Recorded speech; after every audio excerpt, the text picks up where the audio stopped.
Welcome to the Fabulous 413. I'm Khalees Smith. And I'm Monty Belmonte. Later in the show, a Tony Award-winning show put on by the Easthampton Theater Company. We'll talk with the crew of Torch Song, which opens its sold-out run this weekend. And we'll look into a market that's making over 20 stops each week to bring healthy local produce to folks of Western Mass. Manager Riley Gilroy and Assistant Manager Monica Hernandez talk about the push to make the Go Fresh mobile market a year-round endeavor for all those needing more fresh food. But first, and give you a little Barry White. You gotta rest. Yeah. Everybody's gotta rest. I kind of like that, vocal fry. Yeah. It adds a lot But see, pop fry gets on my nerves. Oh, right. I appreciate Cookie Monsters and like how difficult it is to do them. do you mean like heavy metal Cookie Monsters? Yeah. I love that. This is what happens whenever I come into the room with you two. Last time we were completely off the rails. Did we even talk about what we were supposed to freaking talk about? We did. We got to there. For now, as you begin, you remember nothing. You are in danger. This Sunday, January 28th, 7 o'clock p.m., Classical NEPM will air the premiere broadcast of John Aylward's one-act opera, Oblivion. The 2-hour program will feature the entire opera and selections from Angelus, another work by Aylward. Composer and pianist John Aylward grew up in the Sonoran Desert on the border of Arizona and Mexico, a child of an immigrant mother from Germany, herself a World War II refugee, and in circumstances of both tremendous diversity and economic instability. His music processes the impacts of that earlier life, filled with a deep sense of community, rich expressions of converging cultural histories, and the otherworldly landscapes of the desert. He is currently an assistant professor of visual and performing arts at Clark University. Cailin Marcel-Manson is featured in the opera Oblivion. He's a baritone, he's a conductor, a Springfield resident, a guest of this show previously. He's toured as a soloist, is a master teacher at major concert venues throughout the U.S., Europe, and Asia. Cailin Marcel-Manson, currently associate professor of practice in music and director of music performance at Clark University alongside John Aylward there. He's the music director of the Keene Chorale, the music director of the Barn Opera and Now Opera Vermont, the choral conductor at Walnut Hill School for the Arts, artistic consultant for Mid-American Productions and Mid-Am International, and artistic director and chief executive officer of the orchestra that's going to burn it all down, Nero, the New England Repertory Orchestra. John Aylward, Cailin Marcel-Manson, thank you both for joining us. This is an exciting premiere event for Classical NEPM this Sunday. Thanks for having us. Yes, thank you. This has just been released on CD, the opera. How was it recording it as opposed to premiering it at Bombyx? And it was recorded at Bombyx as well. Yeah, we recorded it at Bombyx, yeah. Is this CD just the performance from Bombyx that you did there? Yeah. Just a recording there? It's the recording we did at Bombyx. Yeah. Which was sounds super fun. fantastic. I mean, It was a lot of fun. Yeah, that was really good. Well, Bombyx is a great place to obviously perform, great place to record. We love working with Cassandra. And I wanted to do something local. When I moved out here, I moved out here in 2019. I was living in Cambridge, longtime Cambridge resident. I moved out here and I thought, the whole point of moving out here is to then never go anywhere. I don't want to go anywhere else. I want everyone to come to me. Don't tell the listeners to our show that because we're trying to get them to go out and do things. Well, you can go to Florence. Well, go to Florence, go to Easthampton, go to Pioneer Valley. Yeah, Pioneer Valley. Exactly. Brattleboro is as far as I get. I got into this phase of life where I just was like, nesting. I just love being out here, and I was traveling way too much for work anyway. So this project came along, and I thought, this is great. We're going to do this project here. Everything else has kind of fell into place. Absolutely. I mean, Cailin, you came on board early on in the project. I mean, we were doing readings of this opera. So here's what's really interesting, though. Workshops of which this is so opera. funny Yeah. because actually, so John was the head of the music program at Clark that brought me in to the Clark faculty, and now it's kind of, we've reversed a little bit. It was actually... Very, very thankfully. What was pretty amazing was it actually was my first semester. It was 2019. Yeah. You were moving. I had just settled. I was living half and half in the Pioneer Valley because I had just left the Putney School to go to Clark. So I was moving and settling into my house in Springfield at the same time. Yeah. And it was that first semester, and we were workshopping this piece that we didn't even know what it was going to be. It was so different. So there were all these different things, and then, of course, the pandemic hit. Yeah. And it was like... And I completely revised the opera in the pandemic. My God. I feel like the pandemic forced a reckoning artistically upon me, and the opera totally changed, and I think it became a little darker. Well, let's talk a little bit about it. And we're speaking with the creator of the opera, John Aylward, who's from Northampton now and doesn't want to leave, except it's going to Italy at the end of the week. Well, okay. Look. I mean, come on. Italy, 5 months in Italy. Who's going to say no? And Cailin Marcel-Manson, who's featured in the opera as the hunter. This has been described by you, John, as Dante meets David Lynch, where like, I'm in, 100%. And also kind of guy walks into a bar. So can you tell us what your like elevator speech is about what the opera Oblivion is all about? Yeah, elevator pitch. I'm really bad at that. Do you want to take a stab at it first, Cailin? I can give a performer's perspective as well as someone who was sort of a part of the creative process all the way through. And what I see as sort of the crux of this opera really is this sense of, you have the two wanderers, you have these two archetypes that they meet, these two figures that they meet. And there's this sense of identity, of history, of existential, like what does love mean? What does faith mean? What does justice mean? All of these different things, these ideas get played out in the relationships that get created immediately between these four figures. The guy walks into the bar thing is kind of like the wanderer walks into the bar, but there are the two archetypes. Yeah, and you have they're the already hunter there. And then this bound man in the back. And the whole idea of Dante is really just an exploration of these liminal spaces in our lives. So purgatory is this great metaphor for these liminal spaces that we inhabit all the time, moral gray zones.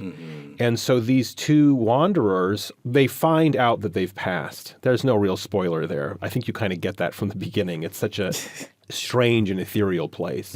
And I think you're absolutely right, Cailin. It's the ways then in which they interact with these fantastical archetypes that teases out these interests of mine about memory, identity, love, and their lives. Like, how do they make sense of their lives? And this is basically the pandemic rewrite. I'm stuck in a kind of holding pattern. I'm rinsing my milk cartons now, and I don't know, is this my new life? Is this, have I transitioned into something new, or am I in this liminal space, and am I going back to something I remember? To be in that space and to rewrite, I mean, I always wanted the opera to be about something mythological. I was very interested in the mythologies around Demetrius, around some of these other kind of Greek-Roman archetypes, mythological archetypes that I wanted to explore, putting them into human form that feel more relatable, but then have a tether into mythological sensibilities.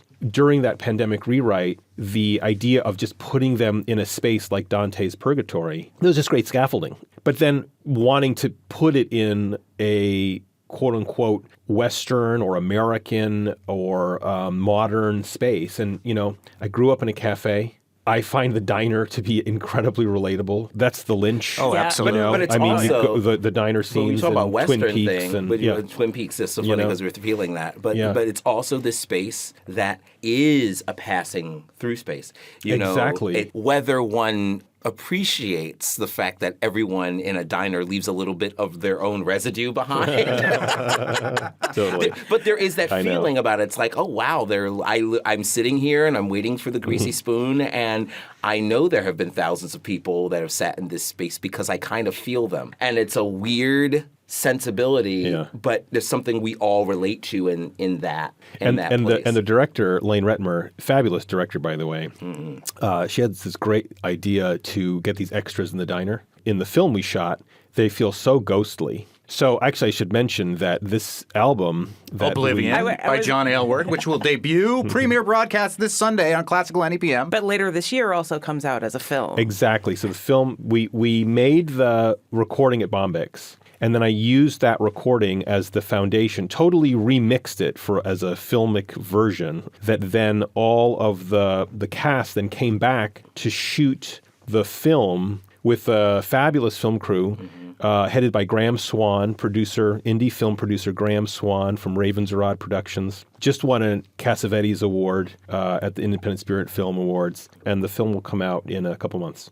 What I really appreciated about this process is how even up to, this is what was really beautiful about it, even up to the filming, we were deciding how we wanted it to be, how it would change. And we were thinking about what had happened to the pandemic, about the fact that, and it was a tense conversation, but it was so good, like about the fact that, I was possibly the only ostensible person of color in the film. And how in the original part of the score, the Wanderer actually kills the hunter. But it was a decision that we all came to that actually maybe the hunter chooses to leave. Yeah. So that there is this tension and that there's this moment of recognition, not really a spoiler because it's beautiful, haunting no matter how you believe see me, it. there's no way to spoil this thing. It's so weird. But The ending is so cool, though, so don't spoil it. Right. But that there was just, and that we were literally talking about this. I mean, we were talking about this. During the filming. To that point, I immediately noticed that you were the only person of color in the cast, and your role as the hunter and the way that the hunter plays out across the script really struck me. And I'm not sure if that's just because I am another person of color familiar with generally operatic forms, but I was curious about the optics of that. Like, if it was intentional, I don't want to use the term magical Negro. No. But there is an element of that to the hunter's character that comes off of the score. Before I'd gotten to the end of the opera, I fully expected your character to die. And the fact that the hunter doesn't, but is shunned, despite basically being completely upfront with all of the other characters about what is actually happening, was not lost on me. And so I wonder if that element had always been there because you were a part of the creative process. It's interesting. I mean, I could say from my perspective, it's so funny, like going into like some of the things we've talked about, like the name of Nero and all that stuff. What I thought was black really, and Italian. Yeah, right, all that stuff. But what was interesting is that when we would talk about these things, we talked about, like when we had the first reading, we were talking about, like, because it was like Icana and the Duke and all these different mythological figures that ended up being fused into what, the characters or the personages that we see in the final form of the opera. But what I thought was really, really telling and actually really compelling about what we were doing is that we chose to turn into that. We could have chosen to shy away from that and be like, oh, well, let's leave this more maybe nebulous, whatever. But actually, in the way that it's depicted in the film, and actually, and this is, not to, because I really appreciate him as a colleague, but what I love about the way John writes for the voice is that he finds a way, and this is hard for contemporary operatic writers, I mean this, because all the great operatic composers were writing for particular people. So the problem that one has when doing Mozart or Verdi is that you have to try to find a way of being yourself while always putting yourself in clothes that don't necessarily fit you. Right. I don't sing in Italian, whatever.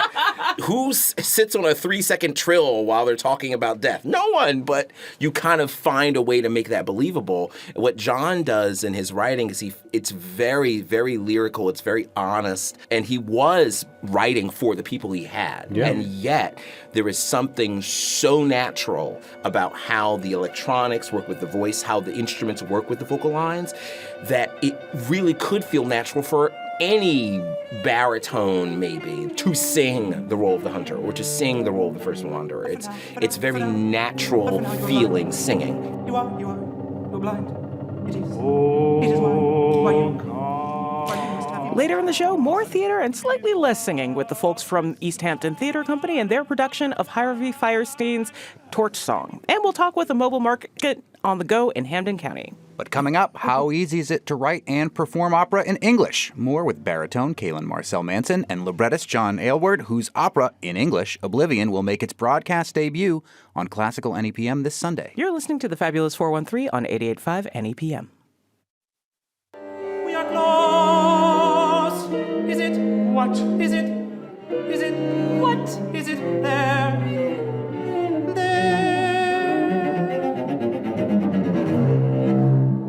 What's there? What's there? The fountain. I'm really interested in writing for voice in a supernatural way so that it feels very close to speaking. Mm-hmm. I want you to really be able to understand the voices. You've no idea what you've done. That's a big difference from the history of opera, where there were so many considerations around acoustics. Nothing was amplified. You had to have these vocal techniques in order to sing to the back of the hall. You had to sing in these particular places where you could generate that kind of acoustic. Now we're living in a time when we don't need to do that anymore. We can have extremely intimate operatic settings. We don't need to sing like that anymore. So we can sing in these much more voice-like vocal colloquial styles, and it'll still feel like opera. So there's a sense of bringing people closer into you. You don't have to sing with such volume. You can sing in a more intimate way. And I think that's that kind of more colloquial vocal / speaking style that lets the voice feel more accessible. And there are big operatic moments too. Which I enjoy. I'd rather I was look at that E flat. I think I'll indulge. No doubt. I mean, I want it to be an opera. So yeah, you're totally right. And we're speaking with baritone Cailin Marcel-Manson, who plays the Hunter in Oblivion, which will make its premiere broadcast this Sunday on Classical NEPM, starting at 7 p.m. It was written by John Aylward, who also joins us, recorded at Bombyx in Florence. Do you feel like there's an inherent intimacy and colloquialism in doing the opera in English? Not that it's not your primary language. I'm making assumptions that English is your first language, even though your mom is German. Maybe bilingual household? Yeah. Oh, cool. Oh, absolutely. Great. Yeah. As opposed to singing in German, which I find relatively easy, because singing in German is relatively easy as opposed to like French or Italian. For me, I'm bad at it. Is there some sort of like intimacy and colloquialism that just comes from doing it in English? Absolutely. I find setting the English language to be very, very difficult because I do think there's a lot of ugly words in English. And Come from the Germanic. Well, there you go. So there you have it. Somehow still easier to say. But yeah, even after I wrote the libretto, as I was setting it, I was constantly editing the unnecessary out, just trying to only set the absolute necessary so that the libretto doesn't feel bogged down in anything too verbose. Just trying to focus on small, simple, beautiful language, which I think you can achieve in English. As long as you're working economically and sensitively, I think you can set the English language really beautifully. You have to hear it first and say, oh, wow, I really don't like that.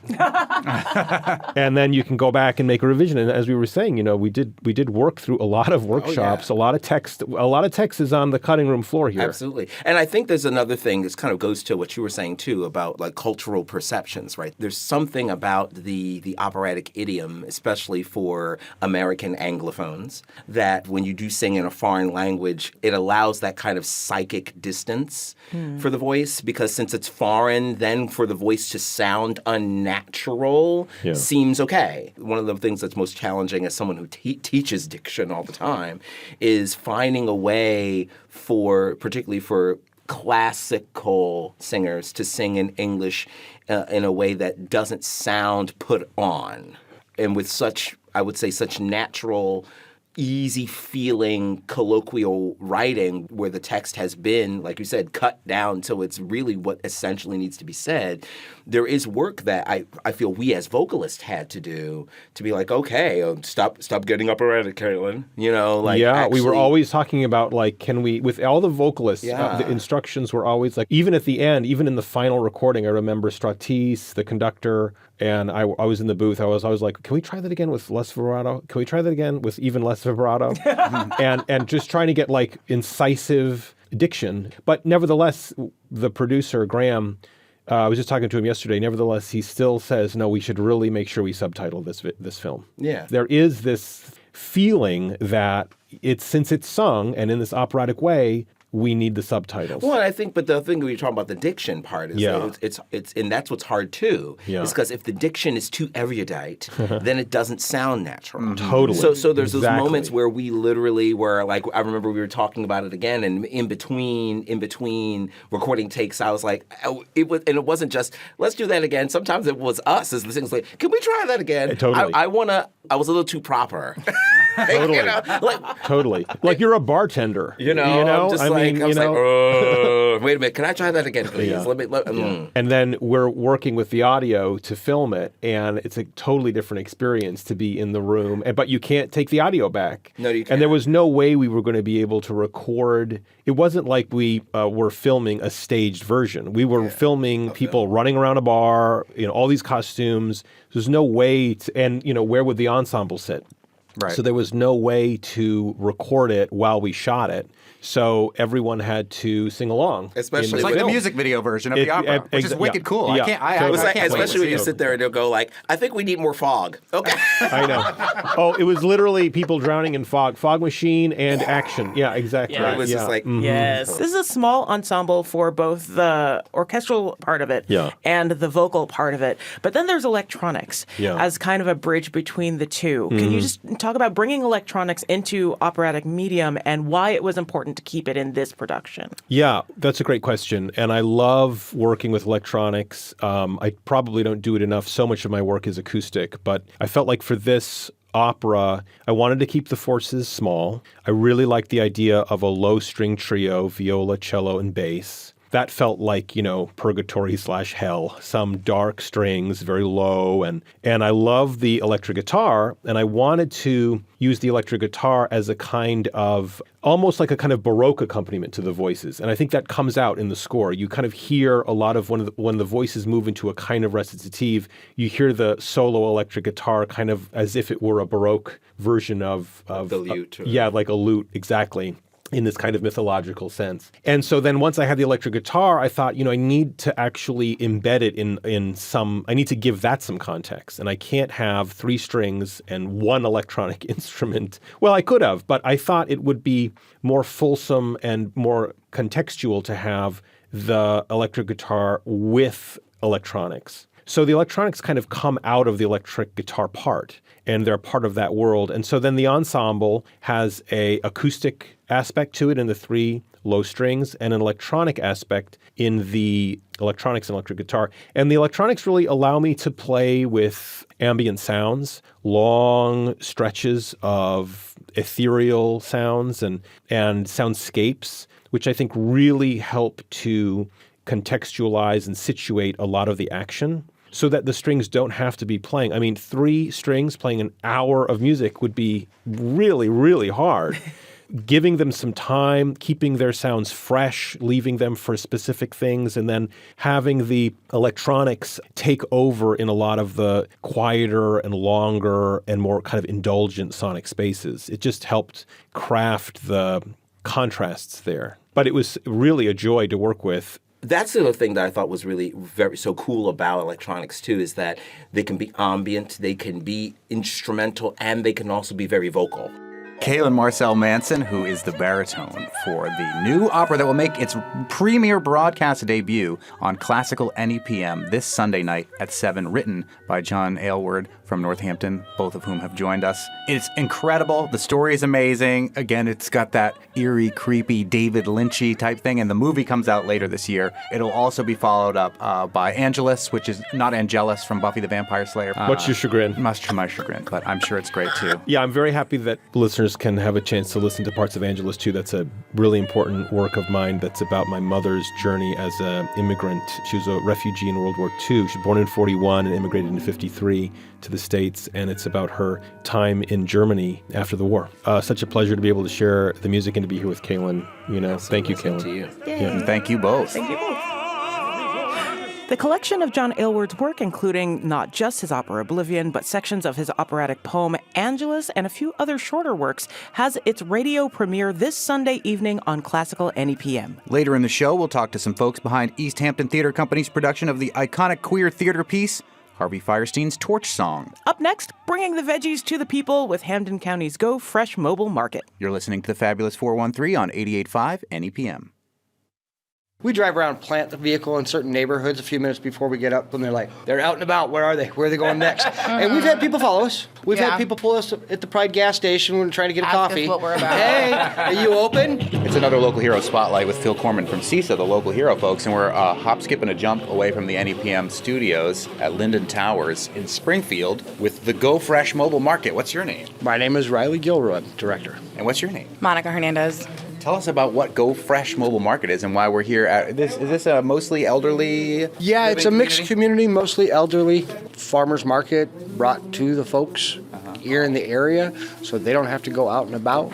Mostly local food. We take all forms of payment, cash, credit, debit, EBT. We also participate in the Healthy Initiative Program, known as HIP. And that's where a lot of our customers come from, is they're coming to take advantage of the free HIP dollars. If they don't have to go to the grocery store and spend all their extra EBT, then they can take advantage of the free incentive that they have on their EBT card. Right. It's a state program that reimburses your EBT card, your food stamps, if you go to certain markets that are incentivizing you to eat healthy, like farmers markets, certain co-ops, etc. What are you doing here, Monica? So basically, I assist Riley in, setting up and transporting the produce. I do speak Spanish, so I do help translate. Riley does speak Spanish as well. It's gotten better over the years, so that helps communicate with the community, which is a higher Spanish population. We talk a lot about recipes. We're both chefs. How many stops did you start with, and how did you get involved with making a mobile market in Springfield? Monica had been working in 2018 with the Go Fresh Mobile Market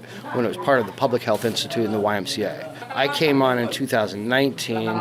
They had kind of struggled with keeping the same person in a management role because it only really existed for about 4 months and had about 9 stops. And then they were done for the rest of the season.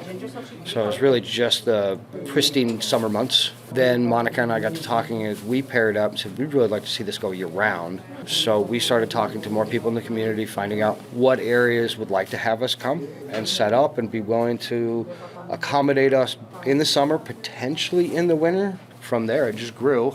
We are now year-round with 20 different locations. Yeah, I saw your schedule. It's nuts. Yeah. Even with only 3 days of stopping. So it's Mondays, Wednesdays, and Thursdays. Yes. But you make a lot of stops on each of those days. The average is 4 different stops a day, Wednesday being our busiest day with 5. We do get around town. We're all over the area. So you mentioned sort of the genesis of the Go Fresh Mobile Market from the Public Health Institute, and you were working, Monica, around that time. Tell us what you know about the origins of this as a concept. Yeah, we partnered up with UMass. They would come out, do demos. They would use our produce to do that. It allowed a little bit of interaction with more of the customers. It brought in different crowds. Samples are always a great way to spark interest. Our whole concept is kind of food as medicine, providing a convenient service to the community.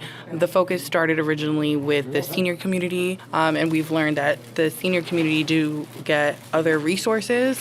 As a single mother myself, I'm like, listen, we need the single mothers, we need the families, we need the ones that have the 5, 6 kids, and those are the ones that are going to benefit the most from the HIP program, because those are the people that are going to get the $60 benefits, the $80 benefits. Those are the people that are going to need and use this. Most of the seniors are just cooking for themselves, so $40 goes a long way, and then they're only going to buy 1 or 2 oranges, 1 potato, and it's that's great because that's all you need. You don't want to go to waste, but essentially we want to feed the community. We're looking and we try to research where we might find that. So you don't need to live here at Linden Towers to come to this market? That's one of our guidelines, is that anybody from the community can go to any of our locations. It was initially started through Elder Affairs. Elder Affairs. Department of Elder Affairs is the genesis of Go Fresh. Elder Affairs started it up and collaborated with Public Health Institute, and then YMCA got involved.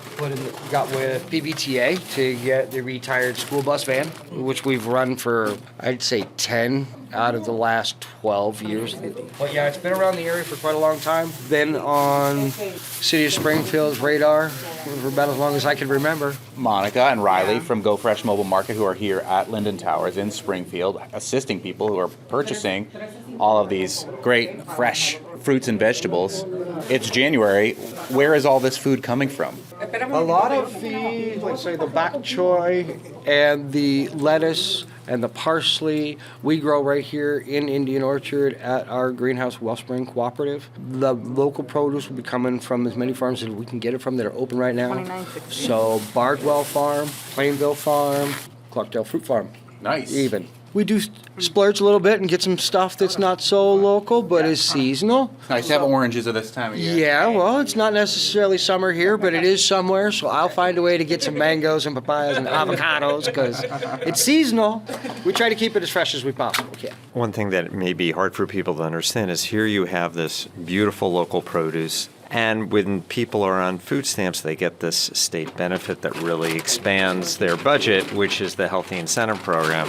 and yet it takes so much logistical work on both your parts to make this work. Can you share why is it a labor of love and doesn't just go easily? It is literally very physically demanding. You really don't need to acquire any kind of extra workout. We're constantly doing squats. These are heavy crates. Like Squash squats. Yeah, seriously. Like, this is 50, our 75 workout. pounds a pop. We have a new truck now, so we can't even fit in there technically. So we're scrouched in there. We're constantly playing like Jenga or like Tetris, and it's literally a disaster waiting to happen. But like, we have figured it out, and if like we don't mess up, if you don't like organized chaos, this is not the job for you. No. But we get jokes all the time. They're like, "How long have you guys been together?" And we're like, "Oh, we're not a couple." But we act. We so, argue like one. We do.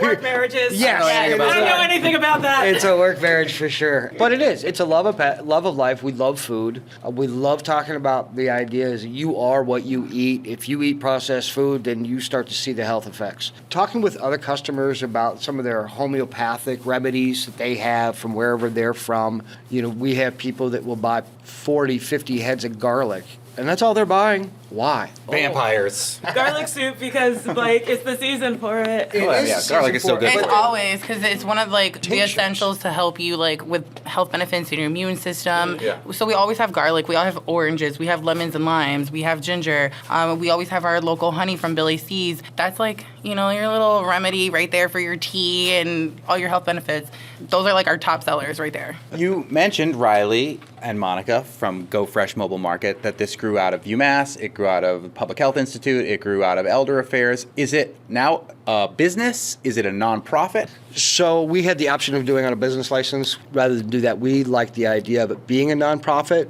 I actually partnered up with our customer, which was Wellspring Cooperative, who we were buying the lettuce from, and said, hey, you know, you've got a cooler, you got a greenhouse, it's a good match. You're a cooperative. We could do this together because people want to give monies to nonprofits and cooperatives. To private individuals, maybe not so much. Right. So let's not do a business license. Yeah. Let's keep this under the cooperative as an entity. So we run it as a nonprofit under the Wellspring Cooperative umbrella now. And it enables us the freedom to be able to work with more of the public infrastructure and city infrastructures and support the community on a greater scale than we were trying to do it on a personal business thing. It just doesn't make sense to do it that way. Yeah, I mean, I know that there have been other attempts from other farms to do this similar kind of thing, and economically it has been difficult and doesn't not always last. profitable. It's a mission of goodwill, so it's not necessarily a business model that works. For us to be able to stay sustainable, we can get the food to pay for itself, and then grant funding covers our labor. So the other part of the logistics, I imagine, one is like managing to get all this amazing produce at all these different locations on 3 different days of the week. But the other part, I imagine, is how do you keep increasing the number of people who want to come and get the food? So that's a lot of our marketing, word about mouth, us personally posting on our social media accounts. We're asking if any of our locations, they have the roll call system where they can either text or send out messages. So that way residents know every time we get a new customer, we always tell them, tell whoever you know who has EBT, or just let them know that, hey, we're here.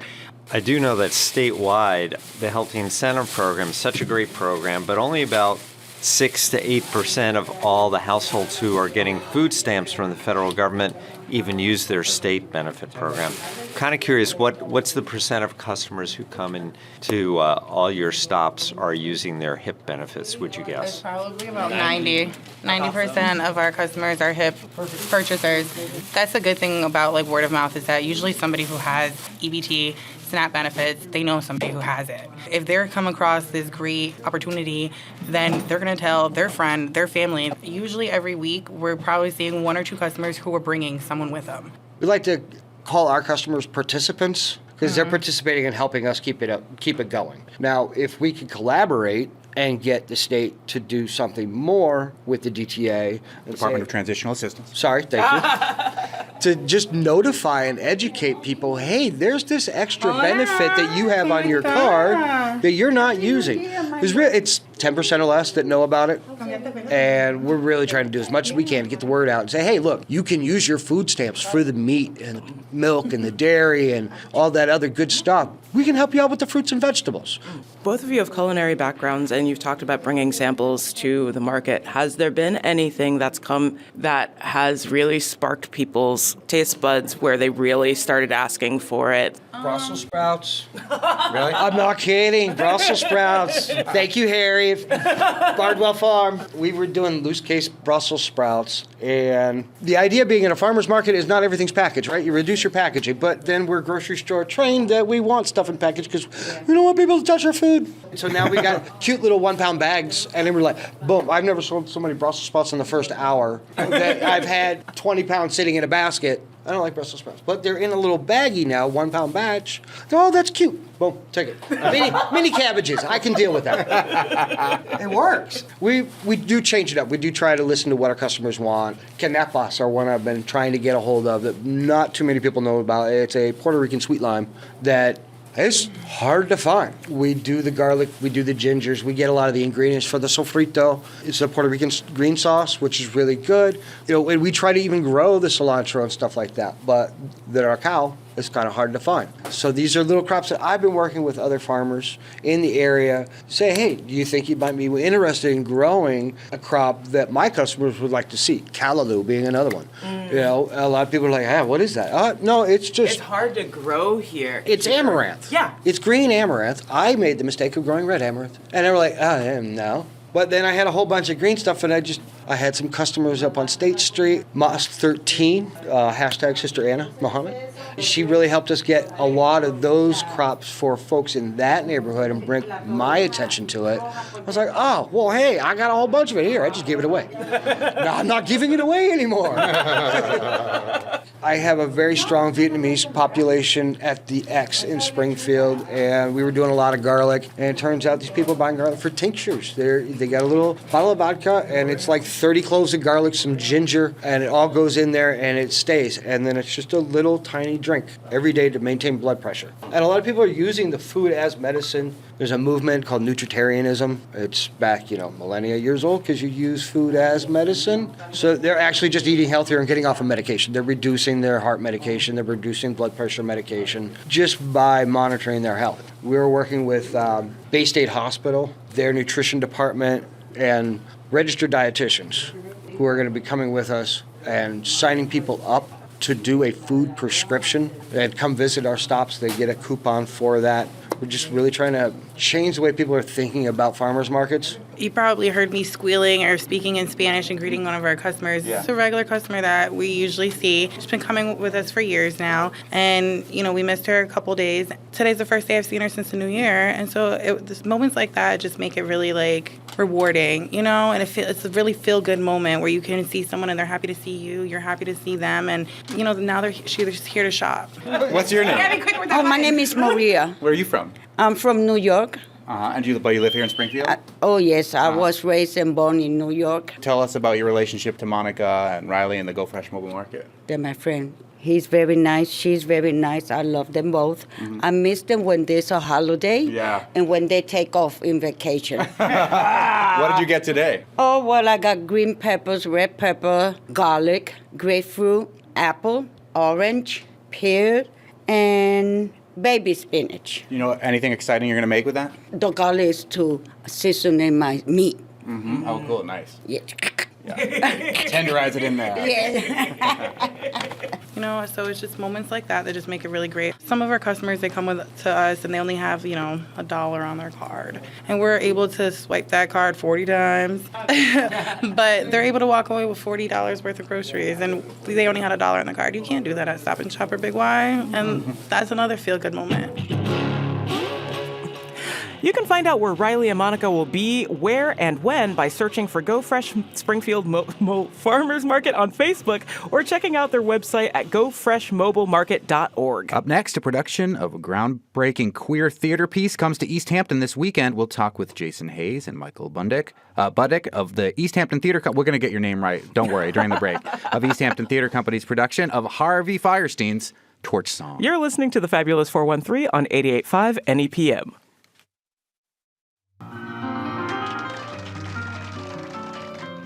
Welcome back to the Fabulous 413. I'm Monty Belmonte. And I'm Clee Smith. The life of Arnold Beckoff, a torch song singing Jewish drag queen living in New York City over the span of the late 1970s and 1980s, is the subject of Harvey Fierstein's Torch Song trilogy, which opens in Easthampton at the Blue Room of the Old Town Hall this Friday, January 26th, and will have showing through February 4th.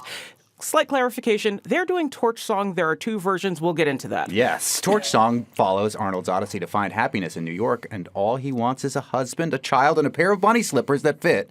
Its interactions with its overbearing mother that remind him that he needs one thing more: respect. Joining us from Easthampton Theater Company's production of Torch Song is president of Easthampton Theater Company and the producer of the show, Michael Budnick. We're also joined by Jason Hayes, who is the wig, hair, costume, and makeup designer for the performance. According to the Daily Hampshire Gazette, Jason P. Hayes has actually worked with Harvey Fierstein on some of his other plays and is volunteering his time for this show. Hayes has also worked with a wide range of acting clients: Cate Blanchett, Angelica Houston, Megan Fox, Antonio Banderas, and his TV credits include 30 Rock, Gossip Girl, SNL, and more. Welcome to the both of you. Thank you. So much. I haven't had a chance to see the stage version of this show, but I have seen the movie.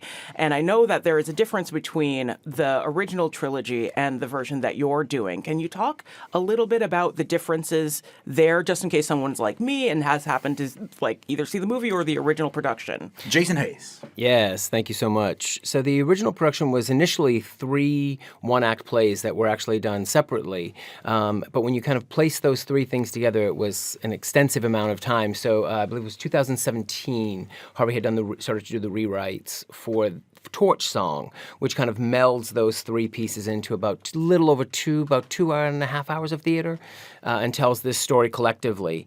So it's a little more adapted. It does it follows the same thread, but it's a little more cohesive, and we kind of weave the characters a little tighter to be able to get this message across in a single sitting. Very cool. Anybody who's been following national politics know that this is, let's call it, interesting time for drag and LGBTQ rights and anti-LGBTQ legislation. Michael Budnick, who's the president of this Easthampton Theater Company and producer of Torch Song, tell us why now and why Easthampton for this production. Well, I think you just answered that. Why now? And so initially, if you look back at the time period of this production, this was not a time period that was particularly friendly to the LGBTQ community and to drag in general, and that's really what this is about. Harvey Fierstein talking about getting respect in a world that was quite hostile. And obviously, we've come a long way as a society since then, but what's happening now? We have this humongous backlash. Now, I'm old enough to remember the big Anita Bryant backlash, so I'm hopeful that a backlash like this will kind of turn around into even more progress later. But right now, it's a really difficult time. In many parts of the country, we're a little bit insulated from that in the Valley, but not so much. You just drive outside of the Valley just a little bit. You live in northern Connecticut in the country. What's it like there? It's been an interesting experience. We moved, I was based out of Manhattan. My husband and I lived in New Jersey. We moved to Connecticut about a little over 3 years ago. And so last year, with this backlash kind of hitting close to home, we helped to organize the first gay pride in Granby, Connecticut, which was something that I felt was really necessary, especially with what we were starting to see even locally around us. And now if you're kind of following the news around us, you have Enfield has banned the gay pride flag on any public buildings, and Suffield is now looking to follow suit. And anyone who is looking to have an event on the town green must have a $1 million liability policy. So, like I've always said, free speech is free until they're forced to pay for it. And so it's quite interesting to see this piece being told now. I think that's why it was so important for me to be part of this production. Normally I work film, television, and theater, and with the SAG and writers, the strike happening, the films that I was supposed to be working on were all postponed indefinitely. And I saw an ad come across my Facebook feed that Easthampton was holding auditions for this show. And so I reached out to them on Facebook and just said I'd love to volunteer my time. I think that it's quite amazing that such a small theater in a rural part of Massachusetts is choosing to tell this story in this current political climate. And any way that I can be part of that, I would be honored.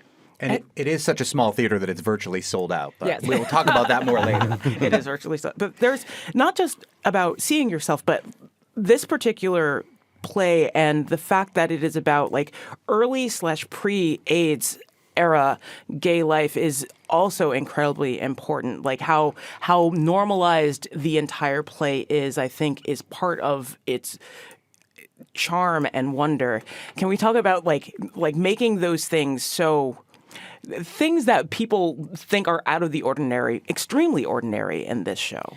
I think what's incredible about this piece is we do have very few queer pieces of theater that are pre-AIDS crisis. So I think what ends up happening is we lose the humanity and the day-to-day life aspect of being part of the queer community because everything is filtered through the AIDS lens, which those stories have to be told.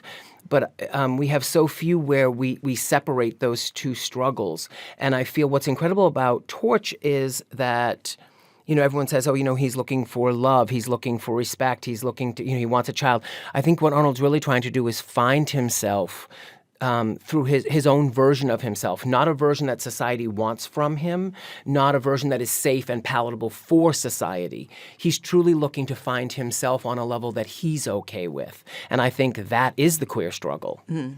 Jason Hayes, you've worked with Harvey Fierstein, and you have a relationship to this production. Tell us a little bit about that. Yes, I've very privileged to call Harvey a friend. I've known Harvey for a little over 24 years at this point. And once again, I was volunteering. That's how we ended up meeting. There used to be a kind of like a queer news magazine program on PBS called In the Life. Oh, yeah. And I volunteered for years to do hair and makeup for all of their hosts. And that's how Harvey and I actually met, was doing that program. And then he had them bring me on to work with him on Hairspray on Broadway. Wow. Yeah. And so the last thing I think I designed for Harvey was Casa Valentina, which was nominated for the Tony as well. Yeah, so I've been very blessed to be able to tell some pretty incredible, remarkable stories with Harvey as a kind of a narrator.